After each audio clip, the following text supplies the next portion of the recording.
नाज़रीन, कुछ आम तरीन खबरें हैं आपके सामने रख देते हैं। साबड़ियाल इलेक्शंस, वहां पर क्या हुआ है वो आपको बताते हैं। फिर चाइना की एक स्टेटमेंट आई है, मजीद कुछ खबरें हैं वो भी आपको बताते हैं। लेकिन तुर्की से कुछ एक वीडियोज आ रही है नाज़रीन, वहां पर इंडियन व्लॉगर्स के साथ जो किया गया है, और खासतौर पर वो तुर्की की ना सिर्फ खवातीन को, लड़कियों को तंग कर रहे थे, बल्कि पाकिस्तान के खिलाफ स्टेटमेंट ले रहे थे और बार बार जाकर माइक मुंह में घुसेड़ कर कह रहे थे इंडियन आर्मी के बारे में क्या कहेंगे, ऑपरेशन सिंदूर के बारे में आप लोग क्या जानते हैं, जो इंडियन राफेल है उनके बारे में क्या कहेंगे। तो ये सारी गुफ्तगू और बातचीत और वीडियोस जो इस बंदे ने पब्लिश की, अपलोड किए हैं, उसके बाद तुर्की गवर्नमेंट ने उसे उठाया, उसके बाल काटे हैं, उसके जो आईब्रोज हैं वो मुंडे हैं, और वो मुंडने के बाद उससे वीडियो पैगाम जारी करवाएं, वो आपके सामने रखते हैं। लेकिन सबसे पहले गुज़श्ता 12 घंटे पाकिस्तान के अंदर, पाकिस्तान के सोशल मीडिया पर अगेन एक रोला पड़ा है। और अगर रोला ये पड़ा है कि वो नस गया जे, वो भाजी गया जे, वो को भाग रहा है, को डब्बे लेकर भाग रहा है, को वोट लेकर भाग रहा है, तो पर्चियां जेब के अंदर डालकर लेकर आ रहे हैं, अंदर से बंद बाहर से बंद, कूडियां ताले, पुलिस डंडे सोटे। 12 घंटे पाकिस्तान के अंदर घमासान मचा रहा है। सांबड़ियाल के अंदर क्या कुछ हुआ है, 1-1.5 मिनट की बराए मेहरबानी झलकियां सिर्फ मैं आपके सामने रखना चाह रहा हूं, देख लें। ये देखा, ये पुलिस पीटीआई के धरने की तरफ जा रही है। ये गाड़ियाँ भी रेडी की हुई हैं।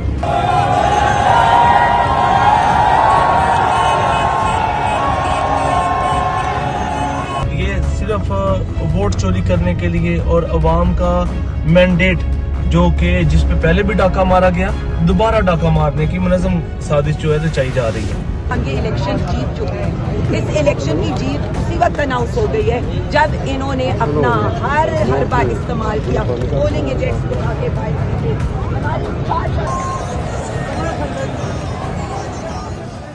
अब नाज़रीन, जो पाकिस्तान का प्रोमिनेंट अंग्रेजी अखबार है आज वो जब खबर दे रहा है तो वो कह रहा है कि नून लीग जीत गई है, लेकिन साथ वो भी ये लिख रहा है कि जनाब पीपल्स पार्टी भी ये कह रही है, और पीपल्स पार्टी के अहम तरीन रुकन और साबिक पाकिस्तान के वज़ीर आज़म वो भी ये कह रहे हैं कि जनाब यहां पर अंदर से कुंडियां लगा दी गई और बहुत सारी जगहों के ऊपर पोलिंग स्टेशन ही अंदर से बंद कर लिए गए हैं, यानी अंदर जाकर अंदर से रूड़े लगा दिए गए हैं।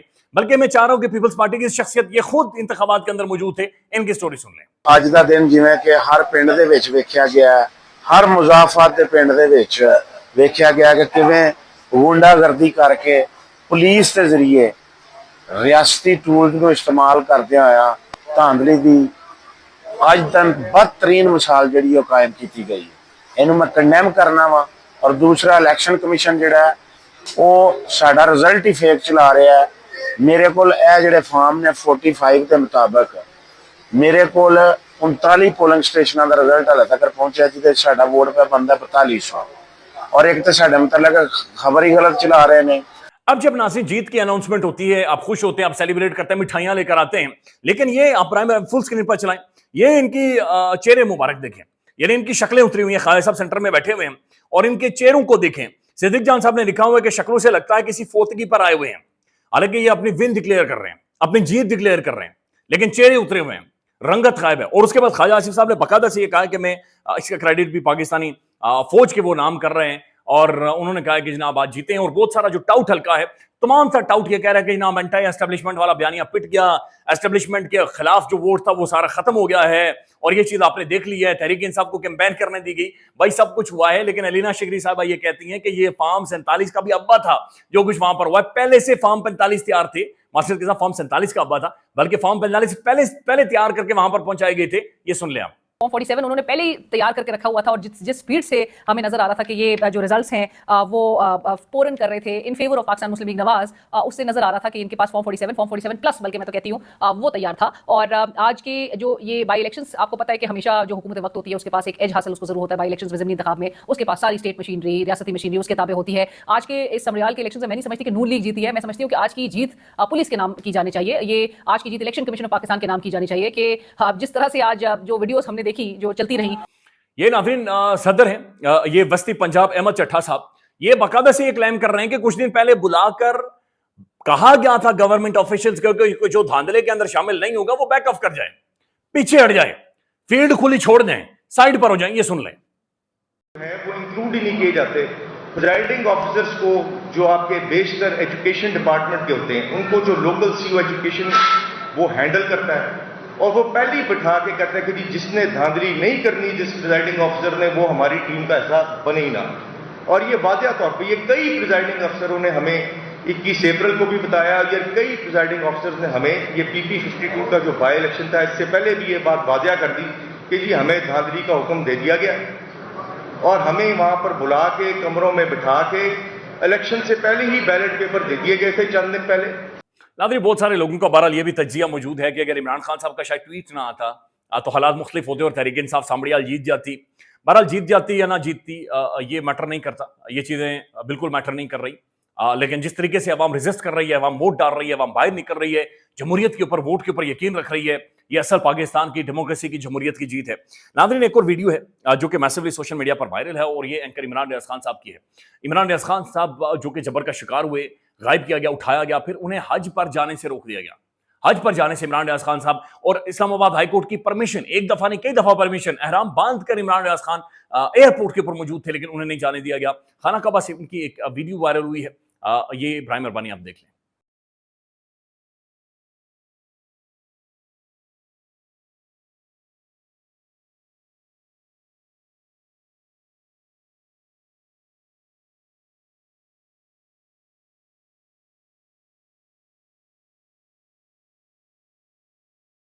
नाज़रीन, इमरान रियाज खान साहब से आप इख्तलाफ करें या फिर इत्तफाक करें, लेकिन इमरान रियाज पाकिस्तान के जर्नलिस्ट हैं और इमरान रियाज मकबूल तरीन पाकिस्तान के साफ़ी हैं, जर्नलिस्ट हैं और उनके जो बेसिक राइट्स थे, बेसिक ह्यूमन राइट्स जो पाकिस्तान का कॉन्स्टिट्यूशन देता है, वो इमरान रियाज खान साहब को नहीं दिया गया।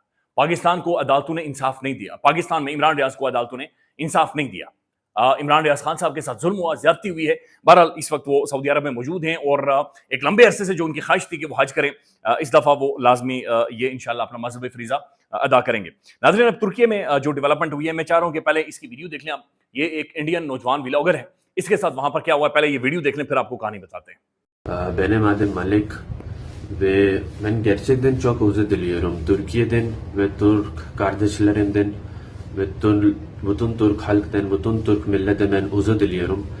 नाज़रीन, इस नौजवान का ये कहना है कि पुलिस ने मुझे मारा है, मुझे गंजा किया है, now he has been posted, और उसके बाद उसने एक वीडियो जारी की है, इंस्टाग्राम के ऊपर जाकर स्टेटमेंट भी लिखी है कि मैं तुर्की खवातीन से और उन लोगों से माजरत चाहता हूँ। अब ये कर क्या रहा था बुनियादी तौर पर, इंडिया एक बयानिया बना रहा है, ना सिर्फ उनके साथ डेलीगेशन दुनिया भर के अंदर मौजूद हैं, बल्कि विद इन इंडिया पाकिस्तान के खिलाफ एक नफरत है, एक बुग़्ज़ है जो कि नजर आ रहा है। अब ये तुर्की के अंदर मोबाइल फोन ऑन करके माइक अंदर घुसेड़ कर, ये इनकी जो लास्ट चंद एक वीडियोस हैं, मैं वो आपके सामने रख देता हूं। इन्होंने तुर्किश गवर्नमेंट से, खवातीन से जाकर ये पूछ रहे हैं, I asked a Turkish girl, Indian or a Pakistani boys. तो ये जाकर तुर्की की नौजवान लड़कियों से जाकर माइक घुसेड़ कर पूछ रहे हैं कि पाकिस्तानी लड़के या फिर इंडियन लड़की। फिर उसके बाद एक और वीडियो है, what do European girls think about Indian boys. उसके बाद एक और वीडियो है, beautiful Turkish girl reacts to a recent India Pakistan news, loves Indian army. तो ये वहां पर भी जाकर तुर्की के हमारे जो भाई हैं, बहनें, तुर्की जो इस जंग के दौरान पाकिस्तान के साथ खड़ा रहा है, उन्हें माइक घुसेड़ कर पूछ रहे हैं कि इंडियन आर्मी के बारे में स्टेटमेंट है और इंडियन आर्मी के बारे में बातचीत करें। फिर एक और स्टेटमेंट है, this European girl wants an Indian boyfriend, और ये 10-10 मिनट की, 8-8 मिनट की, 11-11 मिनट की, 12-12 मिनट की वीडियोज हैं और इसमें बड़े लंबे व्यूज भी हैं। और ये बाकायदा से तुर्की की जो गवर्नमेंट है, अथॉरिटीज हैं, उन्होंने तमाम तर वीडियोज इससे लेकर ना सिर्फ डिलीट करवाई हैं, बल्कि इंस्टाग्राम से पोस्ट लिखवाई है, from the bottom of my heart, I never meant to hurt or offend anyone. If my words or action caused pain, please, now it was never intentional. I am truly heartbroken to know I upset people. और इसके ऊपर इसने माफी मांगी और फिर video पैगामात भी बहरहाल इसने जारी किए। नाज़रीन, एक और खबर है, मियां नवाज शरीफ साहब ज़ाहिर पाकिस्तान से निकल गए और ईद पर सब अपने गाँव में जाएंगे, अपने घरों में जाएंगे, अपने बीवी बच्चों के साथ जाकर ईद करेंगे। तो मियां नवाज शरीफ साहब भी अपने मुल्क चले गए, बरतानिया में, जहाँ पर उनकी प्रॉपर्टी है, कारोबार है, जहाँ पर उनके बच्चे हैं, उनकी फैमिली के बाकी लोग हैं। तो मियां साहब वहां पर चले गए और ज़ाहिर जब पाकिस्तान में इख्तिदार होता है, मियां साहब यहाँ पर होते हैं। अभी इख्तिदार नहीं है, इख्तिदार होता तब भी मियां साहब चले जाते, लेकिन मियां साहब फौरी तौर पर, सबसे पहले ईद की छुट्टियां भी नहीं हुई, लेकिन मियां साहब अपने गाँव, अपने मुल्क चले गए। लिहाजा आप भी ईद की छुट्टियों में लाजमी अपने गाँव, अपने इलाकों में जाएं और वहां पर जाकर आप ईद करें। नाज़रीन, चाइना की एक अहम तरीन स्टेटमेंट है, ये विक्टर गाओ की स्टेटमेंट है और ये बड़ी अहम तरीन पर्सनैलिटी है। इन्होंने डायरेक्टली इंडिया को बाकायदे से थ्रेट किया है कि अगर तुम पाकिस्तान का पानी बंद करोगे तो ऊपर से ब्रह्मपुत्र बंद कर देंगे। ये सुन लें। Between China and India, we share the same river, and China is on the upper stream, India is on the downstream, both in the western part as well as in the eastern part. I hope we will figure out a way to peacefully allocate water in these mighty rivers, rather than being subjected to the specter of having water being diverted or being denied to the people in the midstream or in the downstream. It is sufficient for me to emphasize one again. Don't do unto others what you do not want others do unto you. That's very important, especially because India is not really in the upper stream. India is, generally speaking, in the midstream of these mighty rivers. So don't try to do things to the people in the downstream because you never know what will be done to you. यही चीज नाज़रीन पाकिस्तान का media भी छाप रहा है कि पाकिस्तान का पानी रोकने की किसी भी कोशिश को चीन अपनी इत्तेहादी सालमियत पर हमला समझेगा। विक्टर गाओ और ये इंडिया और पाकिस्तान के बहुत सारे जो इदारे हैं और जो खासतौर पर बयानिया है, नैरेटिव है, चाइनीज जो कम्युनिस्ट गवर्नमेंट है उनकी जो स्टेटमेंटें हैं और उनका जो बयान है वो भी बाकायदा से लोगों के सामने और अवाम के सामने और इंटरनेशनल मीडिया में लाकर ये रखते हैं। फिर नाज़रीन कुछ और स्टेटमेंटें हैं। इसी स्टेटमेंट को बैनुल अक़वामी तौर पर रिपोर्ट किया जा रहा है। ये डायरेक्ट ग्रॉसमैन है, ये कहते हैं कि चाइना ने बाकायदा से एक स्टेटमेंट दिलवा दी है और स्टेटमेंट ये है कि New Delhi does not meet obligations with Pakistan under Indus water treaty then Beijing can threaten India via its upstream riparian advantage. तो चाइना ने बाकायदा से ये कह दिया है कि हम चूंकि अपर राइपेरियन हैं, हम ऊपर बैठे हुए हैं, लिहाजा अगर पाकिस्तान का पानी बंद किया गया तो फिर इंडिया बूंद बूंद को तरसेगा, बूंद बूंद को इंडिया तरसेगा। और ये बाकायदा से उन्होंने बता दिया है।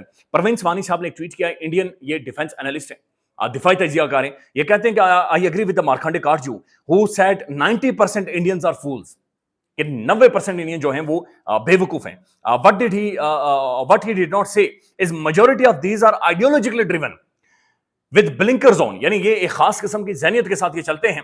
सो instead of questioning the government they question people who talk logic and try to show the correct perspective. वो कह रहे हैं कि इंस्टेड के गवर्नमेंट से, हुकूमतों से सवाल किया जाए, ताकतवरों से सवाल किया जाए, ये उनके पीछे पड़ जाते हैं। और ये काम पाकिस्तान में भी हो रहा है, जो लॉजिक पर, मंतक पर बातचीत करते हैं और who try to show the correct, जो असल पर्सपेक्टिव है, करेक्ट पर्सपेक्टिव है, वो सबके सामने रखें और सारी आवाम के सामने रखें। एक और स्टेटमेंट नाज़रीन मैं आपको सुनाना चाह रहा हूं। ये फ्रेंच पॉलिटिकल साइंटिस्ट हैं और इन्होंने बाकायदा कैटेगोरिकली ये कहा कि पाकिस्तान ये जंग जीता है। उन्होंने कहा इंडिया को शिकस्त हुई है और इंडिया मिसअंडरस्टूड कर गया पाकिस्तान को, मिसकैलकुलेट कर गया पाकिस्तान को। और फिर साथ उन्होंने कहा कि पाकिस्तान एक एटमी न्यूक्लियर स्टेट है, ये कायम रहने के लिए बना है, ये कायम रहेगा। लिहाजा इंडिया के अंदर पाकिस्तान को खत्म करने वाली जो ज़हनियत है, उस ज़हनियत को खत्म करना होगा। ये स्टेटमेंट सुने इनकी, ख्याल रखिएगा। अल्लाह हाफिज। This war is a victory for Pakistan because the equipment came from China and did well. It was probably for the first time that we see Chinese jets that effective. Pakistan is well equipped, well supported by China.